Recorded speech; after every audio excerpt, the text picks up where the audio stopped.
Tulong mula sa puso at serbisyo publiko, ang hatid ng bulong ng Swerte Project matapos magbigay ng wheelchair at grocery items sa isang lalaking stroke patient sa Benguet. Ang balita mula kay Patrol Woman Jezebel Moyao. Patuloy na kinaiigting ng Benguet Police Provincial Office ang kanilang serbisyong publiko sa pamamagitan ng gulong ng Swerte Project na isinagawa sa mga bayan ng Kabayan at Bukod, Benguet noong 29 ng Setyembre taong kasalukuyan. Sa Bukod, Benguet, personal na iniabot ng Bukod Municipal Police Station ang isang wheelchair at grocery items kay Ginoong Hector Dominguez, 73 anyos, isang stroke patient mula sa poblasyon Bukod.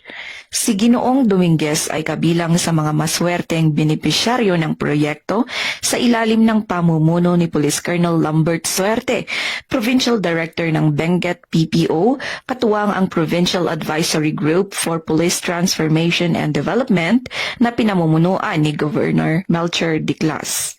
Samantala, sa pagdiriwang ng ika-125 anibersaryo ng Philippine Civil Service na ginanap sa Kabayan Municipal Ground, Poblasyon Kabayan, naging panauhing pandangal si Police Colonel Suerte sa naturang okasyon. Formal niyang inilunsad ang gulong ng Suerte sa Kabayan, kung saan 3 benepisyaryo mula sa Barangay Batan at Barangay Gusaran ang tumanggap ng libreng wheelchair. Nagpaabot naman ng taus-pusong pasasalamat ang mga kinatawan ng mga benepisyaryo sa PNP sa kanilang malasakit at tulong. Layunin ng gulong ng Suerte na mapabuti ang kalidad ng buhay ng mga may kapansanan sa Benguet sa pamamagitan ng pagbibigay ng mobility aid at pangunahing pangangailangan.